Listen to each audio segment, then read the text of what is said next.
Good evening, Billikens fans, and welcome into Billikens Central Postgame. I'm Matthew Rocchio, live from the sidelines of Chaffetz Arena, and thank you very much for joining us today. We got a little bit of an audio issue there. It's all fixed now as the Billikens have improved to 3-0 on this season, and they should have as they take down Lindenwood 109-66. That closes out this first three-game trio for the Billikens. They take down SEMO 92-67.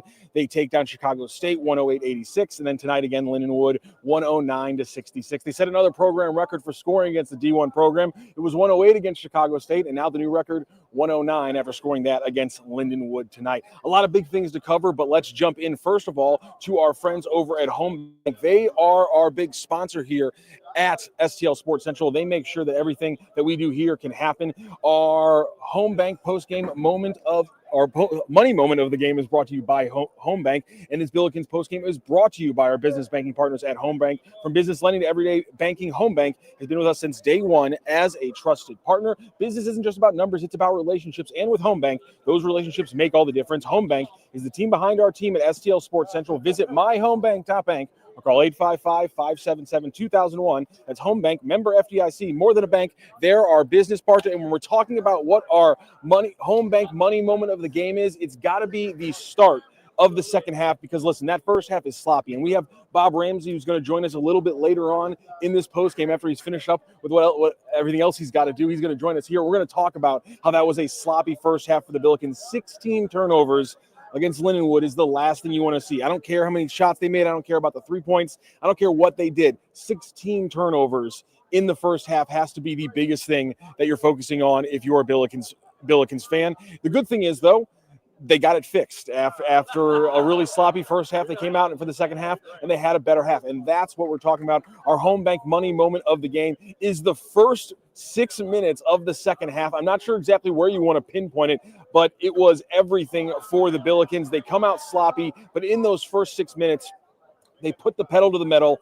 They outscored the Lions by a 14-point stretch in that score. They took the score from 43-27 to 69-39. That was undoubtedly the money moment of the game for the Billikens. That was when they put pedal to the metal and they turned this one really into a blowout, as they should have. The Billikens really need to be winning these games pretty dominant. They were sloppy against Chicago State. They didn't cover in that game. I know if Aaron Sontag was on this broadcast right now, he'd be telling us a clean, easy cover. If you took the Billikens with that 24.5-point spread, you were not sad about that tonight. We have some chats jumping in here. If you are watching us on YouTube, please jump into the chats. Give me a minute to take a bit of water. Why was Billiken Games only on ESPN Plus? It's getting the schedule. It was ESPN Plus and FanDuel. What happened? I mean, I'm not really sure what happened there. I know my good friend Colin Surrey was handling the broadcast on ESPN Plus. And I'm sure he did a fine job with it because that's what Colin does. So congratulations to Colin for having the broadcast tonight. And we'll get to talk to a couple broadcasters tonight because, again, Bob Ramsey will be joining us shortly. I apologize. I got a little stitch in my throat here as we start off our show tonight. Corey Land, I've been a Billikens fan since 2002. This is the deepest offensive team I've seen yet. Gonna be a fun year. Yeah, something I was tweeting out earlier is when you look at the Billikens last year, obviously depth was an issue. Injuries were an issue. And therefore, bench scoring was a huge problem. Going through it, I counted about half of the Billikens games last year where they finished with around or below 10 points on the bench. And then you go even deeper, and you can see that the Billikens had about a half dozen games last year where the bench scored 0 points. Not a single point in relief from a single bench player in half a dozen games for Josh Schertz and the Billikens last year. This is now 2 games in a row where their leading scorer has come off the bench. Against Chicago State, it's Ishan Shumpert, and against Lindenwood tonight, it's Amari McCautry. And we're going to talk more about the game that Amari McCautry had, but I just can't talk enough about Amari McCautry in this game. It's his career high in points. He's the leading scorer for the Billikens. He's the leading scorer for the full game. In his game tonight, Amari McCautry, 23 on 10 of 13 from the field, so he scores a lot, and he's super efficient, even made a 3-point shot. 9 rebounds. We love it when the guards rebound, and Amari is playing the 4 a lot if you want to do the numbered system, so he's got to be a good rebounder. 23 points, 9 rebounds, 2 assists, 1 block, and 4 steals. When we break down lineups for the Billikens this year, every time you put them together, you want to put together defenders, ball handlers, shooter, and then Robbie Avila, or a big. It's usually Robbie Avila. And usually when you're building those lineups for Amari McCautry, he's a defender and he's a handler. He's a good driver too. But, the shooting isn't usually there, and you're not banking on the scoring from Amari McCautry. You want the defense. And again, with this team where you're going to have to get a lot of passing from a lot of different players, you're going to need a little bit of ball handling from Amari McCautry. And in sets where Quentin Jones, who is the lead ball handler on this team, or Deion Brown weren't on the floor, Amari McCautry was doing a lot of ball handling. Heck, there were some sets where Deion Brown, I think, was on the floor, or when Quentin Jones was on the floor, where Amari McCautry was getting the ball and handling, running the pick and roll and things like that. But still, 9 rebounds, huge from Amari McCautry. 1 block and 4 steals. We need Amari McCautry, if you're a Billikens fan, you need Amari McCautry to be a factor in the defensive game. That's just the flat-out truth of it all. And if you go back to these games, again, how much can you learn from these games when you're playing teams that aren't A10 level? Again, SEMO gave Mizzou a little bit of a run, so maybe we can look at that game a little bit more. But in those first 2 games for Amari McCautry, in game 1 against SEMO, he had 0 steals, 0 assists, and 4 turnovers. And I think he scored 16 points. Love to see that, but again, no defensive push or punch from Amari McCautry. Game number 2 against Chicago State, where they were playing a sloppy game and no one was really too happy with it. Amari McCautry had 1 steal, 1 block, 3 turnovers, and 10 points. Again, only 2 stocks if you like to combine them like I do.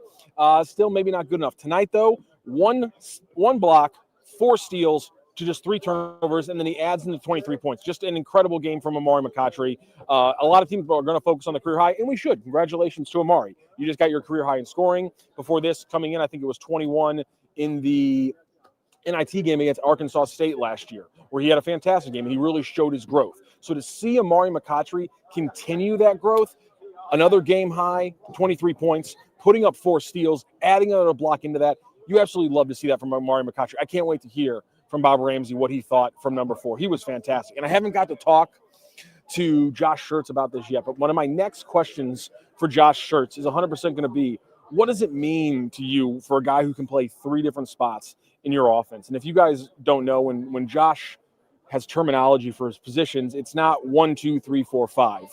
It's handler, shooter, wing, hybrid, and trigger. And right now, Amari McCautry is trading spots between handler, wing, and hybrid. And a little bit in that Chicago State game, again, Josh Schertz didn't want to go to his super small chaos Amari at the 5 lineup, but he went to it against Chicago State. So we've seen Amari McCautry play nominally 4 of the 5 spots in Josh Schertz's system.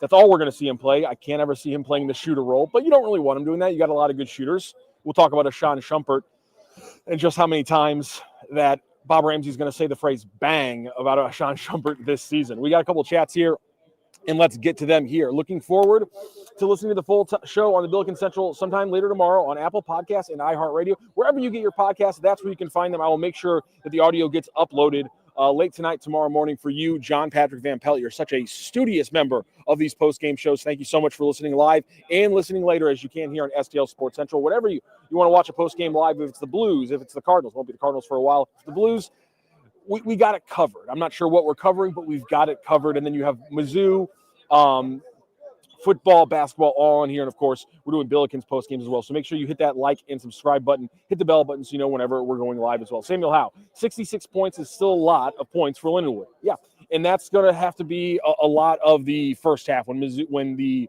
Billikens had 16 turnovers. Let's look at this for what's the Lindenwood breakdown here. So Lindenwood scores 27 points in the first half and 39 points in the second half. All right, so I mean, they just got absolutely dominated in the second half. But, yeah, to your point, 39 points in the second half when it was a much cleaner half. That's an interesting thank you for pointing that out, Samuel Howe, because that's a stat that I hadn't really jumped out or picked out yet from the box score. That Lindenwood did score more in the second half than the first half. At the same time, we're talking about 4 minutes at the end of the game where, where the walk-ons and the freshmen are all in. Like, how many points did the Lions score in the last 4 minutes of the game? Let's go to the last 4 minutes of the game. The Lions had 56 with 5:25 left. They made a big shift at 4:06. So they scored. I mean, they only added 8 points after the bench really came on. So you know what? I'm with you on that one, Samuel. How 66 points is not enough, especially when almost 40 of those points are coming in the second half when you didn't turn the ball over. So was the rim protection lagging? Was the on-ball shot defense lagging? Let's see what the Lindenwood Lions shot in the so the Lindenwood Lions shots. Can't get their percentage. They shot 40% from the field in the first half, and they shot 46% from the field in the second half. In the first half, they did not hit a three-pointer. They went 0 for 6. They went 4 of 10. So they missed the same amount of three-pointers, but they actually hit 4 in the second half. So I think that's fair. It'll be interesting to see what Josh Church says in the postgame about that 66-point total. Gabe Harras jumps into the postgame here. The play is so fast, Samuel, so those numbers must be skewed. We'll be interested in points per possession. If that's under 1, then we should be good. You know what? I love it when the chat is just so damn smart. And the beautiful thing about the SLU broadcast is the box score we can look at actually gives us some of these analytics. So if I can find, let's see if I can find points per possession here. I'll try to look for points per possession here from the Tigers and from the Billikens. Based off what we saw tonight, I'm guessing there was more than 70 possessions. But it's probably close. 66 points, probably around 70 possessions. So to your point, Gabe Horace, probably around a point per possession. But I would say it's safe to say that the Billikens kept the Lions under that point per possession because, again, I'm guessing about 70 possessions in based on how this game was played in the back and forth. Corey Land coming in the chat. You guys are killing it right now. I know it's tough to get people to come here, but I wish we could have found a way to add some quality to the schedule. Right now, this team has to have win-out mentality in the non-con. Yeah, and maybe you want that, though. I mean, maybe you kind of want that college football, every game matters. You can't afford to lose one. You can't afford to take a day off. Maybe that's a bit of mentality that Josh Schertz can actually play into. Maybe that's something he actually likes. I'm sure he doesn't like having to have a schedule that's essentially all Q4s, Q3s, and Q2s because, again, the Q1s aren't going to schedule the Billikens. And so to Corey Land's point, it's hard to get people in there because they're being stubborn. So not really their fault. Their fault is what I should say. Samuel Howe comes in and says, okay, the bench squad played. Good point. Yeah, but to your point, I mean, that's 8 points in 4 minutes. That's actually pretty good defense from the bench squad if you're breaking down points per possession, points per minute kind of thing. It's a pretty good run from the walk-ons and the freshman squad. So you're right, Samuel. I'm giving you credit on this one. The letting up 40 points, or 39 it was technically, letting up almost 40 points to the Lions in the second half. With the way that Schertz got on this team about that Chicago State game, and he was pretty quick out to the interview here. We're going to get Rammer in a few minutes, not too long now with just me, guys. You don't have to wait too long to hear the voice of the Billikens give us a little of his thoughts. But I mean, he was quick out. But I'm interested to see what he talks to the everyone else behind him as he just finished up with Rammer. So Schertz is going to go talk. I'm going to keep talking to you guys. I'll be interested to see how much he criticizes the defense because, 40% allowed in the first half when they're running in transition and getting easy buckets, and then you allow almost 50% in the second half when conceivably you slowed things down when you're playing more of a half-court game. You should be able to slow down. Lindenwood in that situation, and unfortunately, weren't able to. That was a little bit disappointing. Eggplant emoji. I know it's early, but this could be SLU's year. But could this be SLU's year to make the Sweet 16? I mean, tournament time. Do you hit your free throws? Can you go on a crazy 3-point run? Those two things the Billikens have answered. I mean, and we're obviously getting past the question of are they going to make the tournament, but they've answered those two questions. The next two questions we talk about being a team that makes a run in the tournament. Do you turn the ball over? The answer right now with the Billikens is yes. They turn the ball over, and they turn the ball over far too much. In the last two games, second halves, it's been really toned down, but the first halves have been egregious the last two games. And so the question is, can you tone down those turnovers in those first couple halves? That's the big question. And look at here, the man, the myth, the legend, Bob Ramsey is walking over right now. I'm going to put him right over here in this seat. I'm going to hand him a microphone. Here you are, sir.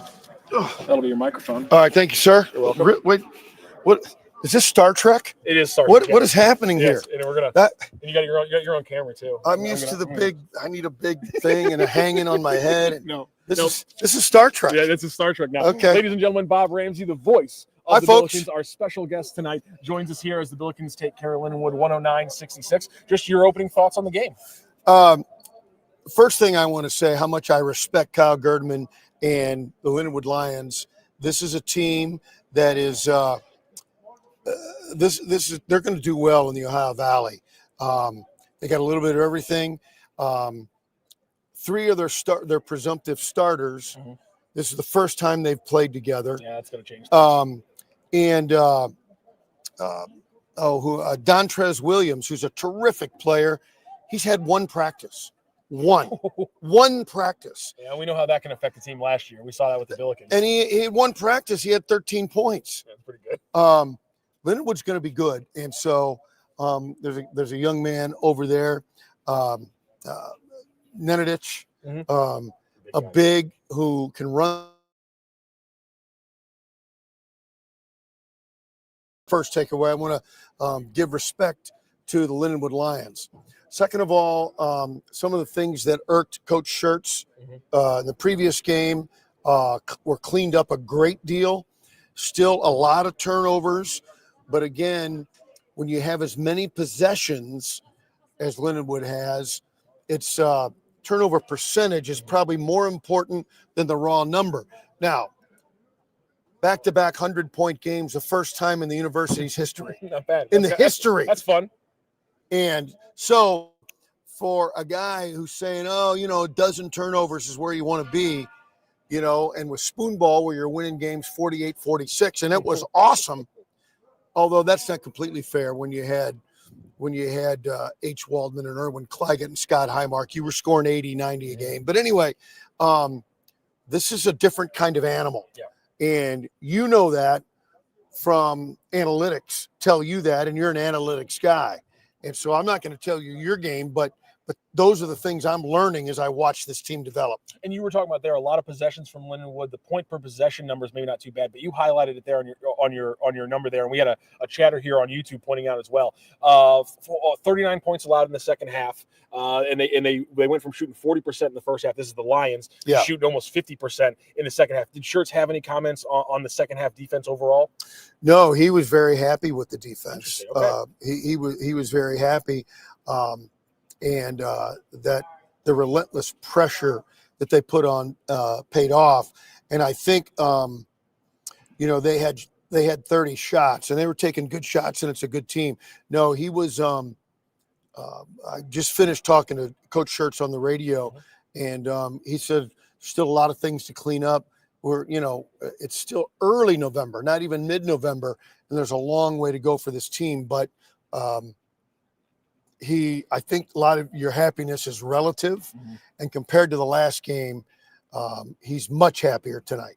And I mean, the last time fans got to hear from you last season, Amari McCautry had his career high 21 points in the Arkansas State game. Tonight, he has another career high, 23 points, 9 rebounds, 2 assists, a block, and 4 steals. I mean, the way he has grown, it's been so apparent. It's maturity. It's obviously physically as a basketball player, but he clearly knows the scheme. Everything seems to be really clicking for Amari. It's funny. I asked the same question to Coach just a couple of minutes ago. I said, is it simple maturity? Is it being in the system a full year? And he said it's both and probably more. He's gotten stronger. He's as fast or faster. I mean, he's just a kid, probably still growing.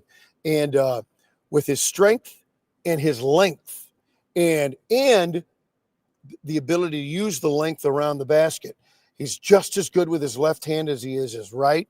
You can be right up on him, and his wingspan is so long, he can you're up in him, and he's just holding the ball away from you and then scoops it off the glass.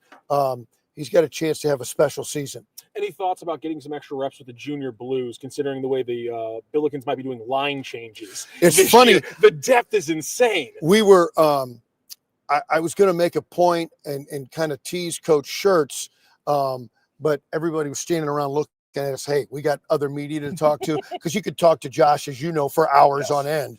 And so we're probably going to be told at some point, hey, tighten it up a little bit. But I said, you and Jim, I was going to say, and I will at a future date, you and Jim Montgomery kind of look alike. Yes, I see it. And so you're moving a little less hockey stuff in there with line changes. It's pretty because Coach Schertz used the word shift. Yes. I put in another shift. Okay. Oh, let's go out and work hard, boys. Skate. Speaking of the depth, last year, I talked about this to open up the show. Last year, about half the games, the bench scoring was single digits. about 6 or 7 of the games, there were 0 points. You from had the no bench. 2 games in a row now where the leading scorer is coming off the bench. I mean, just a completely different world we're dealing with right now for the Billikens. Well, and it's probably going to become a useless stat because of the shifts, because of the different starting lineups game after game. There really isn't a bench. But technically, 53 points off the bench. That's half your points. That's incredible. And so that's amazing. But what it really talks about is your depth, because it's not the same guys every night. Different guys fit the bench category, but it's really the same group of guys in and out. We've talked about some returning players, but 2 new players have had some big games, including tonight. You're going to say Ashan Sharma bang a lot this season. And Oh, no, you haven't heard? What is it? Instant Sharma's going to get you. Sharma's going to get you. I like that. And then, of course, as I'm saying, Deion Brown, the baddest guard in the whole damn town. I mean, I'm stealing it. You go for it. It's yours. Because I stole Instant Sharma. That's from Marty Kilcoyne at Fox 2. That's good. I know a good line when I steal one. That's the second credit he's gotten. It's mine from now on. There it is. So, because I've been trying to think, because you can't go Neon Deion. No, you can't do that. No. He doesn't have the game for it. Deion Brown, baddest man in the whole damn town. And I'll tell you this, I tweeted out when I was at practice one day, I tweeted out, we haven't been talking about because the injuries and the surgery, we just hadn't seen enough Deion as the media or the fan base. I was like, we're not talking about Deion Brown, but he's got that dog in him because he was dominating the practice. It was incredible to watch. And Zach Bovair retweeted that and got it again. Yeah, this kid's a dog. And I'm like, well, then if it's Deion Brown and he's a dog, then he's bad Deion Brown, baddest guard in the whole damn town. Like, this is easy. We've got this. I mean, Sharma's shooting, Deion Brown's rebounding. Everyone's talking about the Jordan Goodwin-ness of all of it. Just what are you seeing from these 2 guards that are new to the program? Well, I think what you get is exactly, Coach Schertz went out and found the elements that he was missing. So first of all, overall depth. He had to have more depth the way he wanted to play. He needed more shooting, and he got it. He needed more athleticism, and he got it. He needed more size, and he got it. But the one thing that he emphasized to me all summer was that you had to have quality people that are willing to accept the buy-in, that are willing to do what it takes in this style of play. And to this point, I mean, it's so early, but it all seems to be there. We won't be completely positive. Just we know the reputation that Robbie Avila has. Just 4 assists combined through these first 3 games. Any thoughts about the playmaking side of things from the team or from Robbie Avila? No, because I know, we all know Robbie knows how to play. He missed a couple of assists tonight because guys, great passes and guys missed the shot. He had that one against SEMO where he got it to Kellen Thames. Yeah. Underneath him, Kellen kind of, his brain, mis-circuited for a minute. I don't know what he was doing on the layup, but I mean. Tonight on the other end, he was going to go, I think it was to Otieno, and it was, he just missed it. Yeah. So there's some things like that. Robbie makes his teammates better. It may or may not show up on the stat sheet, but he does. And so I'm not concerned, no. Yeah, that's like the one thing that jumped out. But again, he's eventually going to get his, and the fact that he didn't have to really impact the game in the first half at all, and they were leading the way they were. That's pretty incredible. Well, and I don't. You tell me, and maybe you can explain plus minus better. I just don't think it works that much in basketball. But having said that, of all the guys we've been talking about, who led in plus minus? Robbie Avila. Yeah, for me, I look at I'm all about the lineup plus minus. And tonight, the best lineup. Oh, that's a great point. Who was it? The best lineup was that one that opened the second half. And he went. So it was Jones, Trey Green, Sean Sharma, Amari McCautry, and Robbie Avila. Yeah. And again, you have defense and length in Quentin Jones and McCautry. You have shooting like crazy in Sharma and Trey Green, and then you have Avila running it all. He immediately went back to them. I mean, he's spaced them out so much. The fact that he went back to that group, I think, said a lot. Big game tonight for the Billikens. They win 109-66. Bob Ramsey, thank you so much for joining the show. I'll do it whenever I can. It's a lot of fun, and maybe we can even get some things on the road. Such a long way to go. I can't believe the season started so early. I think it was the earliest for the Billikens. I'd have to go back and look again. We never used to start playing until the 15th of November or later. And you're 3 games in a weekend? And we're already 3 games in. But Grand Canyon, this is going to be the first. Again, no disrespect to SEMO and Lindenwood, but now a team that beat you last year, a game you thought you should have won on the road, Grand Canyon comes in. They've moved up to the Mountain West. Yep. And this is going to be a big-time game, and I really implore Billiken fans to get here and make this a great atmosphere. If you can't get here, make it a great atmosphere at Shavitz. If you can't, you can hear Bob Ramsey on 104.1 KMOX at 7 p.m. Oh, that's game time. What's pregame? 6:45. 6:45 pregame on Saturday night as the Billikens face off against GCU. It's going to be a big one. Get down here if you can. And again, tune into Rammer on 104.1 if you cannot. And we'll be right here with the postgame on STL Sports Central. Rammer, thank you so much. Thanks, buddy. Thank you so Anytime. much. Thank you so much. I can take that mic from you. Thank you. So you're the absolute best. I got to do a little business here for the peoples as we got to tell them about our wonderful. Oh, what? That's the wrong one. I gave you the main spot on in the frame. There we go. Now we're all good. All right, I got to tell everyone about our friends over at DraftKings Sportsbook. They are a proud sponsor here at STL Sports Central. And Missouri, get ready. The wait is almost over. DraftKings Sportsbook, America's top-rated sportsbook app, is coming soon to the Show Me State. And new Missouri customers can download the app today. And when we go live, if you place just a $5 bet, you can unlock $300 in bonus bets. And you can start doing that on November 17th. That is a week from today. You can create your DraftKings Sportsbook account in Missouri and get ready for launch day on December 1st. DraftKings Sportsbook brings you everything you need to elevate your game day, including live in-game betting, lightning fast payouts, and endless ways to get in on the action, all right from your phone. And when we officially go live in Missouri, you'll be betting with the Sportsbook app trusted by millions, safe, secure, and fast money withdrawals. Download the DraftKings Sportsbook app now and grab $300 in bonus bets with just a $5 bet when they go live on December 1st. Again, you can do that in a week starting on November 17th. We are in partnership with DraftKings Sportsbook here on STL Sports Central. Gambling problem? Call 1-800-GAMBLER. 21 and over. Physically present in Missouri. Eligibility restrictions apply. Bonus bets expire 7 days after issuance. Excludes customers who redeem pre-launch sign-up offer. Terms at sportsbook.draftkings.com/promos. All right, ladies and gentlemen, there it is. That is our Billikens Central postgame. Thank you to everyone who jumped in the chat. Did I miss anybody? You guys are always talking about Rammer and Earl. They are the absolute best. We know that. They're the best. We'll get them through.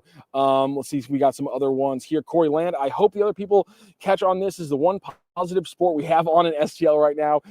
Pack Shavitz, absolutely. Again, Saturday night, they face off against GCU here at Shavitz at 7 p.m. You can catch the radio broadcast starting at 6:45. I will be here for a postgame, as I always will be for Billikens Central postgame. Can they go 4-0 in their first legitimate game of the season? We will find out. Right now, all we know is they are 3-0 after a 109-66 win over Lindenwood. Like Corey Land says, pack the house. It's going to be a big one on Saturday night. I know GCU had a bad loss. I think it was to Youngstown State, but it doesn't matter. This is a huge win in a very light non-con for the Billikens. That's going to wrap up the Billikens postgame show for